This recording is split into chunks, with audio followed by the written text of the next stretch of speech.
Queridos, a paz do Senhor, sejam muito bem-vindos ao nosso curso de bacharel em teologia do Instituto Teológico Missionário Ômega.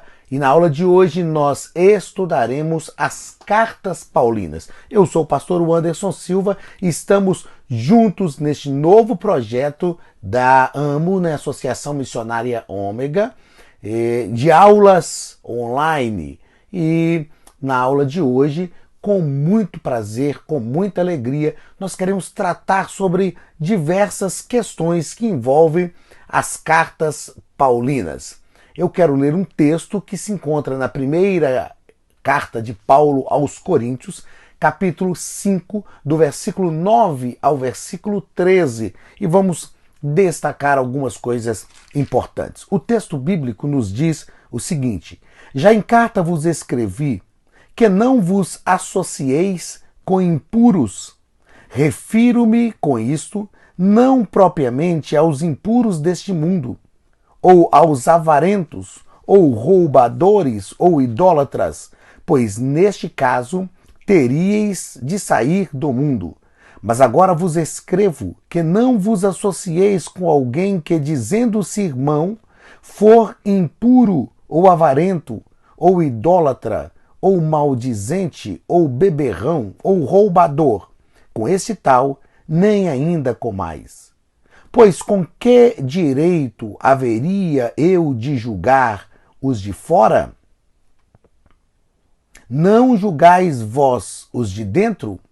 Os de fora, porém, Deus os julgará.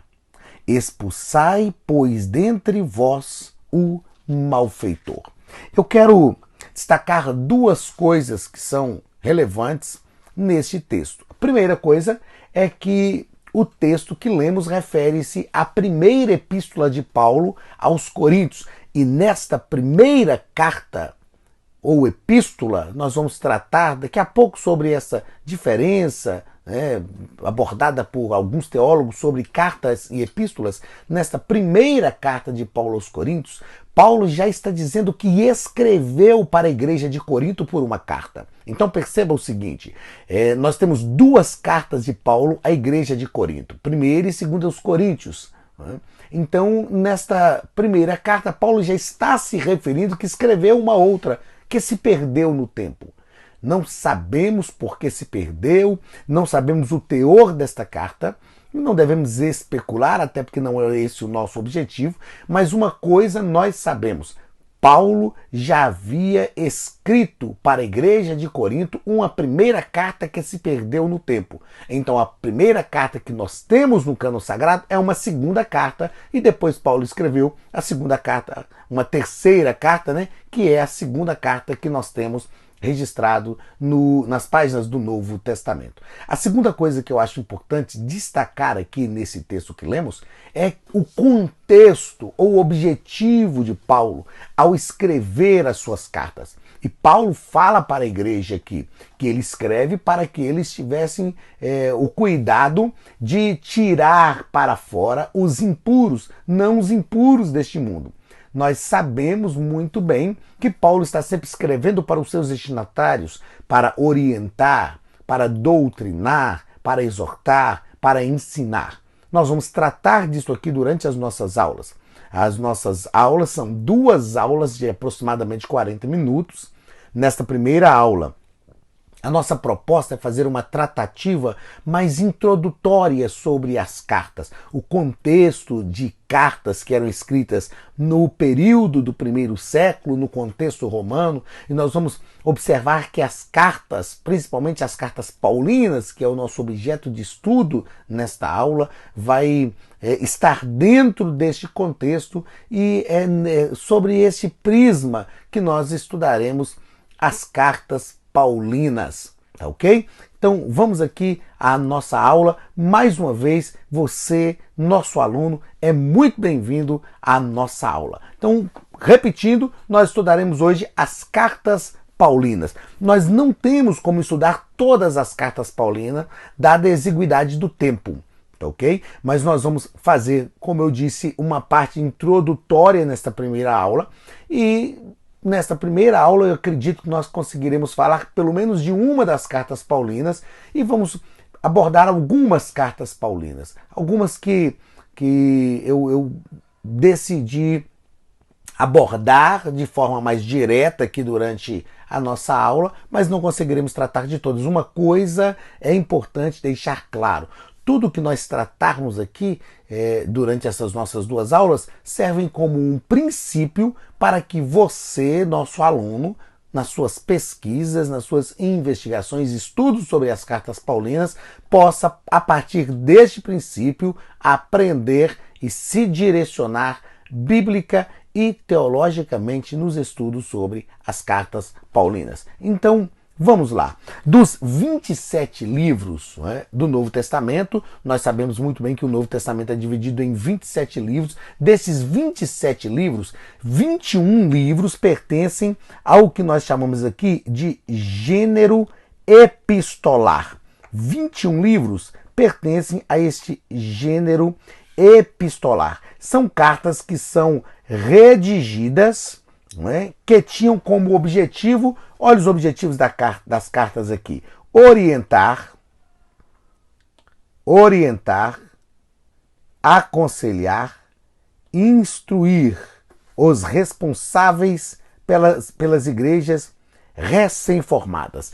Quando nós estudamos as cartas, nós iremos estudar posteriormente também as epístolas gerais. Nós vamos perceber, e eu vou repetir isso aqui na aula de epístolas gerais também, mas quando estudamos as cartas, nós vamos perceber que as cartas são o que nós chamamos no Antigo Testamento de compêndio doutrinário. Quando nós falamos de doutrina aqui, estamos falando de doutrina no sentido lato da palavra. Doutrina é ensino. Então, no Antigo Testamento, nós temos um compêndio doutrinário. Cartas que são orientações, ensinos para a igreja da época. Então, as cartas, elas são redigidas, né, são do gênero epistolar, e como eu disse agora há pouco, nós vamos falar desta possível diferença que alguns veem entre cartas e epístolas.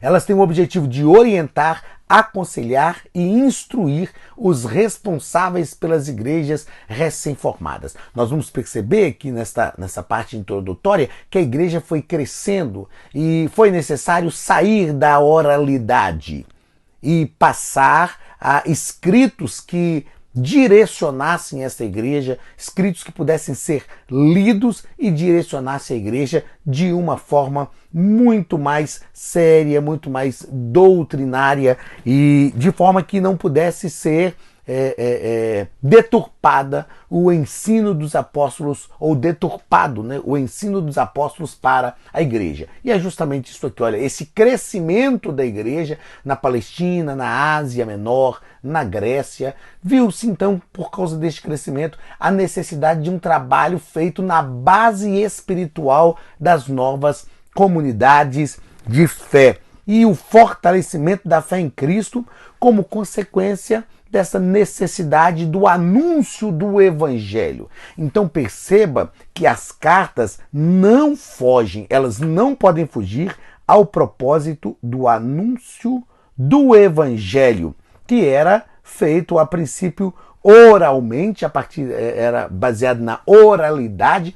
Nós sabemos que no Novo Testamento, o Antigo Testamento já estava formado. Jesus utilizou-se da lei e dos profetas, mas o Novo Testamento estava em formação. Então esse anúncio do Evangelho, que era feito de forma oral, precisou ser feito também a partir das cartas. Então, não obstante nós falarmos, e ser uma verdade, que as cartas são um compêndio doutrinário para a igreja, elas têm como objetivo doutrinar a partir do anúncio do Evangelho. Por que eu digo isso? Para você compreender que a pregação ou a anunciação do Evangelho não se dá somente nos livros biográficos, que são os 4 evangelhos. As cartas também têm este objetivo. Então, isso é importante para nós compreendermos. Como nós devemos doutrinar a igreja? A partir do anúncio do Evangelho, que era a ação, né? O objetivo das cartas. Então, essas cartas foram escritas em grego, que é a língua original do Novo Testamento, eram usadas regularmente pelos romanos como instrumento idôneo para vincular a metrópole com as ligações políticas, militares, de serviço nas províncias do Império. Então perceba que as cartas eram um documento muito comum de circulação no mundo romano. Nós não estamos tratando aqui de algo que era feito somente no contexto da igreja cristã, a igreja primitiva. Na verdade, nós sempre ensinamos que a igreja está ligada a todo o contexto da sua época. E isso está acontecendo aqui. Não é algo tão somente do contexto da igreja cristã. Não é? A gente não tinha, sem dúvida nenhuma, o WhatsApp, não tínhamos Instagram, não tínhamos os meios de comunicação virtuais que nós temos hoje. Eu sou do tempo das cartas. Eu sou do tempo do telégrafo, então não obstante não ser tão velho assim, me considerar ainda jovem, eu sou do tempo do telégrafo, das cartas, e hoje nós sabemos que a partir desse contexto de velocidade de informação nas sociedades pós-modernas, as cartas ficaram um tanto quanto obsoletas, mas eram um instrumento de comunicação, inclusive de ligação do Império com as metrópoles, com toda a extensão política do Império Romano. Essas cartas faziam parte deste contexto. Então aqui nós temos 3 características das cartas. O que precisava haver nas cartas? Então as cartas, que com maior propriedade podem assim chamar-se, respondem em termos globais ao modelo clássico romano. Então nós vamos perceber isso aqui, ó, um modelo clássico romano. E isso aqui não há nenhum problema, não há nenhuma dificuldade nisso, porque, como eu disse, era um contexto da época. Então, o que era preciso conter nas cartas? Não é? Primeira coisa que se continha na carta era uma saudação inicial precedida, ou seja, saudava, e logo após, não é, esta saudação, aliás, antes dessa saudação, precedida da apresentação do autor e a indicação do destinatário. E nós vemos isso muito na carta de Paulo.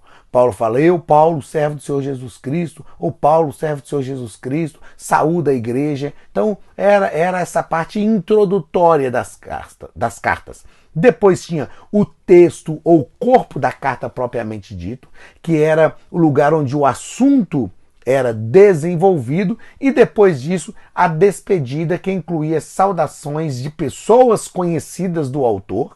É lógico que eram pessoas conhecidas do autor que estavam entre os destinatários da carta, ou pessoas que eram conhecidas tanto do autor quanto dos destinatários da carta, porque isso era um vínculo de comunhão, não é? Então, saudação de pessoas conhecidas do autor e do receptor, e saudação para estas pessoas. Então, são as 3 características das cartas no contexto romano. E nós vamos perceber que estas características estão sempre patentes nas cartas de Paulo. Nós temos, por exemplo, no Novo Testamento, a carta aos Hebreus, que é uma carta anônima, mas todas as cartas paulinas, ele se apresenta, ele saúda, ele cumprimenta, fica claro.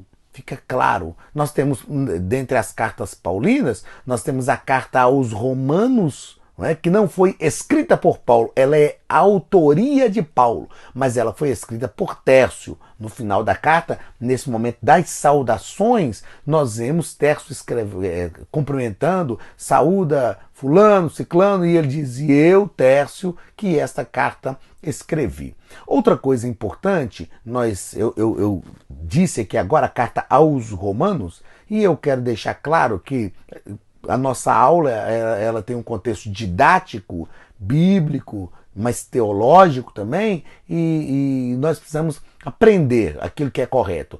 Nós, quando nos referimos às cartas, nós não nos referimos da mesma forma como fazemos referência aos livros do Antigo Testamento. Por exemplo, quando nós tratamos do livro dos Reis, nós tratamos de primeiro Reis. Essa é a forma correta de se falar.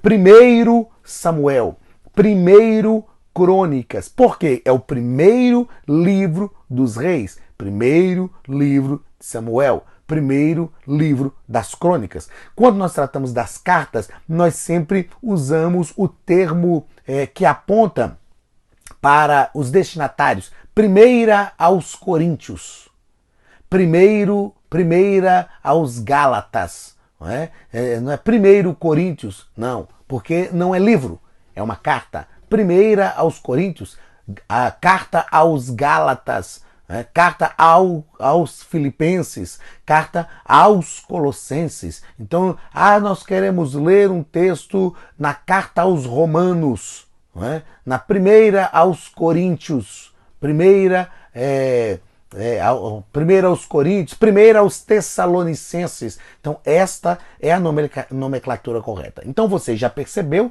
que as cartas neotestamentárias, é o que estamos tratando aqui nesse slide, as cartas neotestamentárias, elas têm as características das cartas que eram escritas no contexto romano. Então, cartas ou epístolas? O que é certo falar? Alguns entendem que carta seria algo escrito para uma ou mais pessoas especificamente em um lugar e sem a intenção inicial do autor de que ela fosse mostrada, repassada ou lida por outras pessoas, independentemente do seu teor. Então, alguns entendem que isso é uma carta. Vamos pensar sobre o que alguns entendem em relação a epístolas. Outros entendem que uma carta deve conter em seu teor apenas assuntos pessoais e familiares. Entretanto, quando as cartas que compõem o Novo Testamento passaram a circular entre as igrejas, tornaram-se epístolas. Ou seja, quando a carta é direcionada vou dar um caso, que no próximo slide nós vamos falar aqui também, mas deixa eu já tratar de um caso assim bem prático. A carta de Paulo a Filemon. Isto é uma carta. Quando esta carta passa a circular nas igrejas locais, ela é tratada então como uma epístola. É a única diferença. Porque a carta é aquilo que é direcionado, como diz aqui, escrito para uma ou mais pessoas especificamente em um lugar e sem a intenção inicial do autor de que fosse mostrada, repassada ou lida por outras pessoas. Nas cartas paulinas, encontramos aqui dois exemplos típicos disso, Carta aos Romanos e carta aos Filipenses. Enquanto a carta aos Romanos descreve claramente um tratado teológico, a carta aos Filipenses é considerada a carta mais pessoal, e ela é a carta mais pessoal de Paulo, é a carta da alegria. Entretanto, ambas são tratadas tanto como cartas como epístolas, quanto como epístolas, dependendo da edição bíblica. Qual a conclusão que nós chegamos aqui? Que as cartas, tanto de Paulo quanto as cartas gerais, elas podem ser tratadas tanto como cartas, como também como epístolas. Então nós só precisamos entender didaticamente uma coisa. Cartas são direcionadas a uma pessoa ou a um grupo de pessoas específicos sem que o autor tivesse a intenção ao escrever, de que essa carta fosse divulgada, propagada. Então o que nós compreendemos é que todas as cartas neotestamentárias, elas são direcionadas a um destinatário específico, a uma pessoa ou a um grupo de pessoas. Então elas são cartas. A partir do momento que elas começam a ter circulação geral nas igrejas, na comunidade de fé, digamos assim, nas comunidades de fé da igreja primitiva, elas se tornam epístolas, porque agora tem circulação. Mas podem ser tratadas tanto como cartas quanto como epístolas, tá ok? Em suma, a diferença então entre carta e epístola é muito pequena. E vale lembrar que antigamente, antes do aparecimento da imprensa, a carta era um meio, já falamos isso aqui, pelo qual as notícias eram transmitidas. Cartas, notícias que tinham o objetivo de ser divulgada o máximo possível, servindo também para a formação da opinião pública. Então, A diferença é muito pequena, nós podemos tratar tanto como cartas quanto como epístolas. Essa parte introdutória, então, das cartas, espero que tenha ficado claro, que você tenha compreendido. Algumas dessas coisas e outras coisas também nós vamos tratar na aula de epístolas gerais, mas foi tão somente uma breve introdução daquilo que é o contexto das cartas, que era o contexto das cartas de modo geral dentro da cultura do Império Romano. Cartas paulinas. Vamos tratar então das cartas paulinas, especificamente falando. O apóstolo Paulo escreveu 13 cartas. O apóstolo Paulo é o maior escritor da Bíblia, é o doutor da Bíblia. Isso é magnífico neste homem, né? Até pela sua simplicidade, pela a forma como ele aborda nas suas cartas, como ele escreve à igreja, mas ele foi o maior escritor da Bíblia, o doutor da Bíblia, né? Sem dúvida nenhuma, o apóstolo dos gentios, um homem chamado por Deus para este ministério da pregação da palavra. Então Paulo escreveu 13 cartas, e aqui elas estão dispostas de acordo com a disposição do cânon neotestamentário. Então a carta aos Romanos, primeira carta aos Coríntios, segunda aos Coríntios, carta aos Gálatas, carta aos Efésios, carta aos Filipenses, carta aos Colossenses, primeira Tessalonicenses, segunda aos Tessalonicenses, primeira a Timóteo, segunda a Timóteo, Tito e Filemon. São estas 13 as cartas de Paulo. Nós temos algumas cartas pequenas, não? As maiores cartas as maiores cartas de Paulo em termos de volume são Romanos, 1ª e 2ª aos Coríntios, e essa disposição das cartas na nossa Bíblia seguem justamente esta quantidade literária de texto. E quando nós falamos de quantidade literária de texto, de tamanho das cartas, nós não estamos tratando que as cartas menores, como a carta de Paulo a Filemon, por exemplo, a carta de Paulo a Tito, que são cartas de um volume escriturístico menor, nós não estamos falando que elas não têm a mesma importância. São tratados, assuntos diferentes, mas têm o mesmo valor teológico, bíblico, doutrinário. Mas elas estão dispostas no nosso cânon sagrado de acordo com a quantidade de volume literário de cada carta. Na verdade, as cartas, quando nós pensamos nas datas da escrita, as cartas vão seguir esta ordem que nós dispomos aqui nesse slide. Então, primeira carta de Paulo a ser escrita foi a primeira carta aos Tessalonicenses, que foi escrita no ano 50 DC, sempre depois de Cristo, sem dúvida nenhuma, ou ano Domini, né? AD, alguns livros vêm AD, que é ano Domini, que é o tempo, né, que nós estamos vivendo. Aí no ano de 50 depois de Cristo, né, década de 50 depois de Cristo, foi escrito a primeira carta aos Tessalonicenses. Ainda no ano 50 DC, a segunda carta aos Tessalonicenses. Depois, entre 55 e 56, a carta aos Gálatas. Carta aos Gálatas. Em 56, a primeira aos Coríntios. Em 56 ainda, a segunda carta aos Coríntios. Em 56, a carta aos Romanos. Entre 60 e 61, a carta de Paulo a Filemon. Né? Entre 60 também em 61, a carta de Paulo aos Efésios. Nesse mesmo período, 60 ou 61, aliás, no ano de 61 especificamente, a carta aos Filipenses, 61 a carta aos Colossenses, 61 a primeira carta a Timóteo, 64 a carta de Paulo a Tito e 66, 67 a segunda carta de Paulo a Timóteo. Por que é importante nós entendermos isto aqui?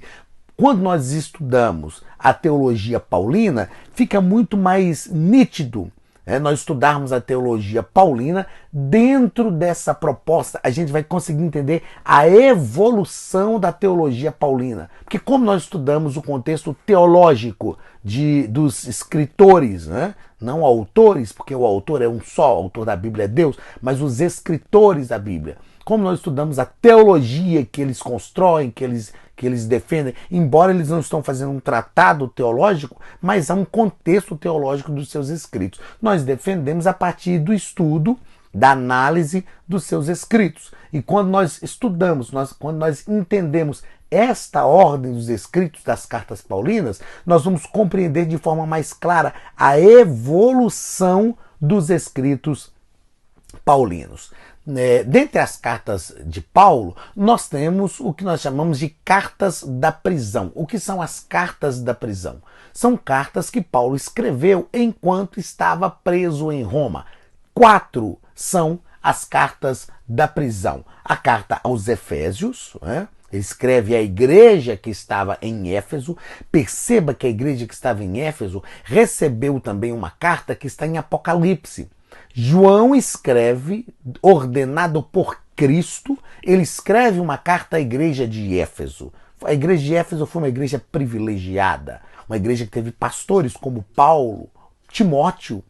Alguns acreditam que Pedro também foi pastor da igreja em Éfeso, E Paulo ficou na igreja em Éfeso ensinando por cerca de 3 anos ininterruptos. Paulo estava ali ensinando. Então, eu considero a igreja em Éfeso uma igreja privilegiada no contexto da igreja primitiva.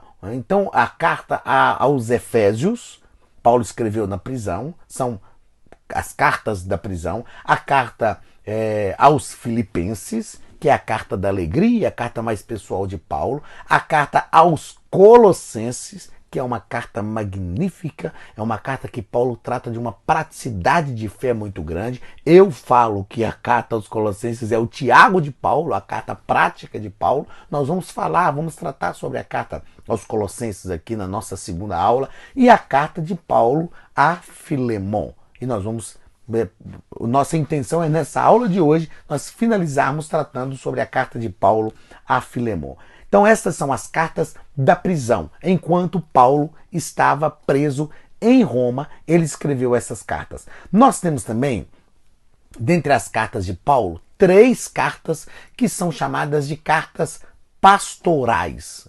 O que são essas cartas pastorais? Qual o objetivo dessas cartas pastorais? É o que nós tratamos aqui. Olha, na primeira carta que Paulo escreve a Timóteo, que é uma carta pastoral, as 3 cartas pastorais de Paulo são 1ª e 2ª Timóteo e a carta de Paulo a Tito. Então, nessa primeira carta que ele escreve a Timóteo, ele estimula o seu filho na fé. Paulo treinou Timóteo. Paulo chama Timóteo de filho na fé. Então ele estimula o seu filho na fé em sua difícil tarefa. Não era uma tarefa fácil, mas em sua difícil tarefa de tratar os erros doutrinários e problemas práticos na igreja em Éfeso. Então Timóteo estava pastoreando a igreja de Éfeso. Então perceba que Paulo, além de escrever uma carta para a igreja em Éfeso, que é uma carta magnífica, uma carta maravilhosa, onde Paulo pega a igreja em Éfeso, e eu falo que Paulo pega a igreja como um bebezinho espiritual. E ele vai tratando esta igreja a fim de que ela desenvolva a sua vida espiritual. Além de Paulo escrever para a igreja em Éfeso, ele escreve para Timóteo. Ele escreve uma carta para o pastor da igreja em Éfeso, à época, o seu filho na fé, Timóteo, que ele deveria então combater problemas práticos da igreja em Éfeso, erros doutrinários, bem como dar instruções para Timóteo a respeito das responsabilidades pastorais e qualificações e deveres da liderança eclesiástica. Eu acho magnífico nessas 3 cartas pastorais Paulo ensinar o ofício pastoral a esses jovens obreiros, a Timóteo e também a Tito. Eu vejo isso de uma grandeza fenomenal, porque é o veterano Paulo, o guerreiro Paulo, o apóstolo dos gentios, o doutor Paulo, que está treinando obreiros. E isto é magnífico. É magnífico ver entre os escritos paulinos que ele se preocupa com o treinamento de obreiros. Ele se preocupa com essa mentoria de obreiros. Isso aqui não é um simples discipulado. Não é um simples discipulado. Isso é uma mentoria de obreiros. Né? Então essa preocupação de Paulo com a igreja, sem dúvida a gente vai perceber que Paulo, nós vamos falar disso aqui já já, Paulo está preocupado com a igreja, com a pregação do evangelho, e ao se preocupar com a igreja e com a pregação do evangelho, Paulo investe na formação de obreiros, que este seja um reflexo extremamente positivo para nós, igreja odierna. Entendermos que quando nós nos preocupamos com a igreja e com a pregação do evangelho, nós nos preocupamos com a formação de novos obreiros. Então, na segunda carta a Timóteo, perceba que ele escreveu a primeira, nós tratamos aqui que ele escreve a primeira carta lá por volta do ano, 1 Timóteo, no ano 61. E depois ele escreve a segunda carta entre 66 e 67. Então, na segunda carta que Paulo escreve a Timóteo, ele exprime um apelo carinhoso para que Timóteo fosse até ele. Então, ele estava já na sua segunda prisão, não é? Já nos seus últimos dias. A segunda carta a Timóteo são as últimas palavras de Paulo, e eu acho magnífica algumas palavras de Paulo na segunda carta, porque são as últimas palavras. Ele sabe que o seu tempo é chegado. Ele não tinha muitas pessoas a ali rodear, mas ele escreve então essa carta orientando Timóteo. Então ele queria que Timóteo fosse ter com ele. Entretanto, a principal preocupação do apóstolo dos gentios era com a igreja, e ele instruiu o jovem pastor a aperfeiçoar sua organização e garantir o evangelho. Mais uma vez, como falamos, Paulo preocupado com essa formação de liderança. Ao perceber que a sua morte era iminente e que Timóteo não chegaria a tempo, né, de fazer uma visita, Paulo aplicou nesta segunda carta palavras solenes de aconselhamento. Sua preocupação era com o evangelho, e ele expressou sua inquietação com o fato de que o jovem colaborador, de que o jovem obreiro transmitisse fielmente o evangelho após a sua morte, ou como está aqui, após a morte do antigo guerreiro. Então esta era a preocupação de Paulo. O que Paulo está fazendo nas cartas pastorais, meus queridos alunos, é deixar um legado. Ele está ensinando, e aqui na segunda carta de Paulo a Timóteo, ele deixa isso claro. Ele se preocupa, ele quer que Timóteo venha encontrá-lo, mas ele sabe desta possível impossibilidade, tendo em vista que acredita que o tempo da sua partida é chegado. Então ele aconselha a Timóteo, ele dá instruções a Timóteo para que após a sua morte ele fosse fiel na pregação do evangelho. A terceira carta pastoral de Paulo é a carta de Paulo a Tito. Tito é um jovem pregador, relativamente jovem pregador do evangelho. E eu fiquei feliz aqui porque nós temos hoje muitos jovens pregadores, não é? Que nós chamamos de pregadores itinerantes. Eles também devem ser o alvo da preocupação da mentoria da nossa liderança. Não é? Então, Paulo, ele dá a esse relativamente jovem pregador do evangelho a tarefa de dirigir a palavra de Deus em Creta. Então Paulo dá essa tarefa para Tito. Mais tarde ele escreveu a carta para dar a Tito as instruções mais detalhadas sobre a realização de seus deveres pastorais. Então nessas cartas ele está treinando obreiros. está mentoreando obreiros, está disciplinando obreiros. Principalmente nas duas cartas que ele escreve a Timóteo, ele trata do ofício pastoral cotidiano. Paulo fala com Timóteo, por exemplo, quando você for disciplinar aos velhos, disciplina aos velhos como a pais e mães.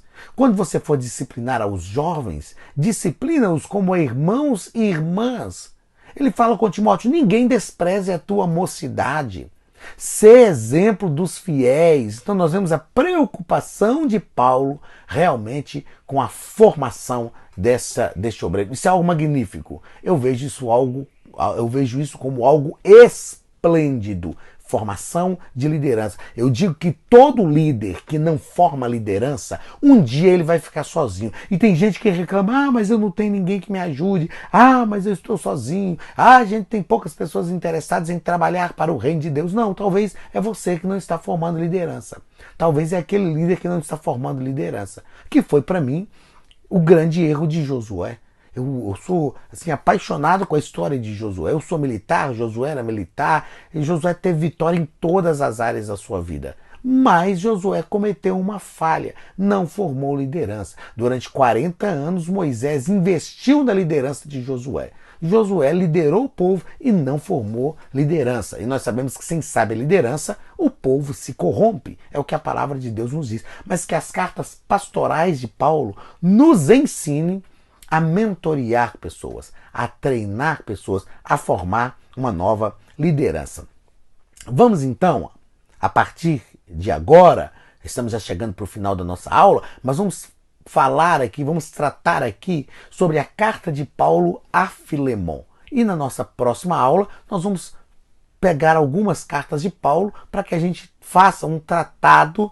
É lógico que rápido, não tem como dissecarmos aqui essas cartas devido, eu já disse no início da nossa aula aqui, devido à exiguidade do tempo, mas vamos finalizar a nossa aula de hoje tratando sobre a carta de Paulo a Filemon. Vamos pensar alguns antecedentes desta carta. Essa carta é um apelo pessoal de Paulo a Filemon. Eu acho isso aqui magnífico. Paulo, ele vai usar o vínculo de amizade que tinha com Filemon para fazer um apelo pessoal em nome de Onésimo. É coisa linda essa carta aqui. Só essa carta aqui dá para a gente fazer um seminário para obreiros. Só essa carta aqui dá para a gente fazer um seminário para a gente compreender como deve ser a atitude cristã de ajuda na igreja. Então é um apelo pessoal de Paulo a Filemon, um cristão rico. Filemon era rico, era dono de escravos e parece que Filemon, que morava em Colossos, tinha se convertido sob o ministério de Paulo e que a igreja colossense se reunia na sua casa. Então perceba que tanto a carta de Paulo aos Colossenses como a carta de Paulo a Filemon tem praticamente o mesmo endereço, não é? Era a cidade de Colossos. Nós vamos perceber quem foi que levou essas duas cartas. Então, Onésimo era um escravo de Filemon, ele tinha fugido para Roma, aparentemente por danificar ou roubar a propriedade do seu mestre, do seu senhor, e em Roma, Onésimo entrou em contato com o prisioneiro Paulo, que o levou a Cristo. Então perceba, a gente sabe disso, Paulo estava preso e ele diz, eu estou preso, mas a palavra de Deus não está presa. Paulo estava preso, mas levava as pessoas a Cristo. Então, veja só, Onésimo é um escravo fugitivo de Filemon. Agora ele está na cadeia e ele conhece Paulo e se converte ao evangelho lá. E Paulo então vai usar agora a sua influência, tendo em vista o testemunho de Onésimo, a conversão genuína de Onésimo. A gente vai ver aqui no slide, me parece que no próximo slide, que Paulo, né, queria que Onésimo ficasse com ele, mas ele insiste na reconciliação. Ele vai usar a influência que ele tinha com Filemon para reconciliar Onésimo. Paulo escreveu para a igreja em Colossos e evidentemente incluiu essa carta a favor de Onésimo. Onésimo é um escravo fugitivo, mas agora é crente, agora é cristão, agora é convertido a Cristo. Tíquico e Onésimo aparentemente entregaram essas duas cartas, né? Estão aqui os textos, esses slides estão disponíveis também a todos vocês, e aí aqui estão os textos bíblicos. O relacionamento entre Paulo e Filemão é evidenciado através de suas orações mútuas, hospitalidade de portas abertas, e o amor, confiança e respeito caracterizavam a amizade deles. Eu já vou falar já o que eu quero que você entenda qual é o grande ensino dessa carta de Paulo a Filemão para nós. Então, antes de passarmos aqui essa questão da escravidão, o que nós percebemos aqui nessa carta de Paulo a Filemão? Perceba que Paulo não é covarde. Ele sabe que Filemão é um escravo fugitivo. Aliás, ele sabe que Onésimo é um escravo fugitivo. Ele sabe que Onésimo é um escravo fugitivo de seu amigo Filemão. Ele sabe que Filemão é um homem rico. Ele sabe que Filemão podia patrocinar o seu ministério, ajudá-lo. A igreja se reunia na casa de Filemão, lá em Colossos. Mas Paulo não se acovarda. Meus irmãos, quantas pessoas que eu vejo hoje que diante de uma circunstância como esta de Onésimo, que era fugitivo, dizem o seguinte, eu não vou me envolver nisto. Paulo poderia dizer, eu não vou me queimar com Filemão. Eu entrar nessa situação, Onésimo é que arrumou o problema, Onésimo é que resolve o problema. Agora, Paulo nos dá um ensino. Ele assume as dores de Onésimo. Ele resolve, e isto é magnífico, ele resolve comprar a causa de Onésimo, assumir a causa de Onésimo, comprar é lógico no sentido figurado, mas assumir a causa de Onésimo e dizer, não, eu vou resolver para você. Eu sou amigo de Filemão. Eu imagino Onésimo dizendo, não tem jeito, eu fugi, e se eu voltar, se eu for capturado, né? E for levado de volta a ele, coercitivamente, eu sofrerei açoites ou poderei sofrer até a pena de morte. Se eu voltar, vai ser a mesma coisa. E Paulo diz, não, fica tranquilo. Você agora serve ao Senhor. E Paulo escreve a Filemão dizendo, vocês dois têm o mesmo Senhor. Tem o mesmo Senhor. Então Paulo usa a sua influência para beneficiar os outros. Que isto seja um grande exemplo para a nossa vida. Que nós possamos, como o próprio Paulo disse, sede meus imitadores. Porque eu estou imitando a Cristo. Que a gente possa imitar este comportamento de Paulo. Então, a escravidão, a gente está vendo aqui um contexto de escravo. E alguém pode dizer, mas professor, por que Paulo não escreve, já que ele era amigo de Filemão, por que ele não escreve para Filemão dizendo, dá libertação para Onésimo, rapaz? Esse negócio de escravidão não é de Deus, não. Qual que era o contexto de escravidão na cultura romana? Então, a escravidão era uma realidade econômica e social aceita no mundo romano. Um escravo era propriedade do seu mestre. Ele não tinha direitos de acordo com a lei romana. Os escravos fugitivos podiam ser severamente punidos e mesmo condenados à morte. Ou seja, se ele fosse recapturado, ele poderia ser condenado até à morte. Punido seria. Se ele pensasse bem e resolvesse voltar, ele sofreria possivelmente as mesmas penas. Qual era o propósito de Filemão, de Paulo, ao escrever a carta a Filemão? Não o propósito de Filemão, o propósito de Paulo na carta a Filemão. O principal propósito era ver Filemão abraçar livremente o fugitivo Onésimo. Como um irmão em Cristo, ele também expressou alegria com o ministério de Filemão e o estimulou a continuar. O apóstolo deixou claro o seu desejo de que Onésimo ficasse com ele, mas ele insistiu na reconciliação. Ou seja, Paulo não se aproveitava da boa vontade do ministério das pessoas. Paulo queria era trazer realmente algo grandioso para a vida das pessoas. Paulo poderia dizer para Onésimo, não, fica aqui comigo, não volta mesmo não. Filemão pode te prender, Filemão pode complicar as coisas para você, mas para Paulo era mais importante reconciliar dois irmãos em Cristo do que se aproveitar do ministério de Onésimo. Queridos, isto é algo de grande ensino para nós. A Bíblia diz em Provérbios que Deus abomina aquele que dissemina contenda entre os irmãos. E Paulo está sendo aqui um moderador. A Bíblia diz também que Deus nos deu um espírito de reconciliação, que este espírito de reconciliação que Paulo tinha demonstrado na carta a Filemon seja um espírito que repouse sobre a nossa vida, seja um espírito que repouse sobre nós. Eu conheço um irmão, Samuel Cláudio, um amigo. Samuel Cláudio, eu brinco que ele é da turma do Deixa Disso. Samuel, se você chegar para ele e falar assim, Samuel, o irmão fulano de tal falou de mim. O Samuel falou, varão, rapaz, vai lá conversar com ele. Não deve ser isso não, você deve ter entendido mal. Não, com certeza não foi isso que ele quis dizer. É gente que joga água no fogo, não gasolina.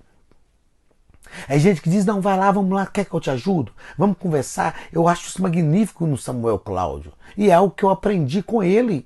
Sem dúvida nenhuma, a gente sempre teve esse espírito pacificador. Mas o Samuel Cláudio é uma característica que eu acho admirável nele. Não é? Ele, não, vai lá, conversa. Não deve ser isso que ele quis dizer, não. Vai lá, resolve. E outra coisa, irmãos, é melhor fazer amigos do que fazer inimigos. Que nós tenhamos um espírito de reconciliação, como Paulo teve com Filemon. Que nós tenhamos sempre a iniciativa de assumir, trazer para a nossa responsabilidade aquilo que é uma ajuda ao próximo, ao irmão. Então o que Paulo queria era isso. Que Filemon e Onésimo se abraçassem livremente. Eles agora são crentes em Jesus, são cristãos. E é isso que ele queria. A aplicação pessoal, eu já ia começar a ler o slide anterior novamente. A aplicação pessoal. O que nós aprendemos para a nossa vida pessoal a partir da carta de Paulo a Filemon. A carta apresenta o incrível poder de Cristo ao trazer a cura a vidas quebrantadas. E inclui a união pessoal entre Jesus e Cristo e o pecador fugitivo, bem como a maravilhosa restauração de dois crentes que foram anteriormente separados. Isto é evangelho. Isto é a transformação que o evangelho produz. Inimigos, mas agora estão unidos, agora estão juntos, porque são cristãos, pensam a mesma coisa. E a palavra de Deus nos diz que nós temos um só Cristo, um só batismo, um só Senhor. Que este grande ensino da carta de Paulo a Filemon, esse pacificador Paulo, que este grande ensino de Paulo a Filemon repouse sobre a nossa vida, porque Deus nos deu o espírito da reconciliação. Chegamos ao final da nossa aula e na próxima aula continuaremos abordando algumas outras cartas de Paulo. O meu desejo é que Deus abençoe a sua casa, que Deus prospere a sua vida e que Deus guarde a sua família e te abençoe em tudo para a glória do nome de Jesus. Um grande abraço do pastor Anderson Silva e até a nossa próxima aula de Cartas Paulinas, em nome de Jesus.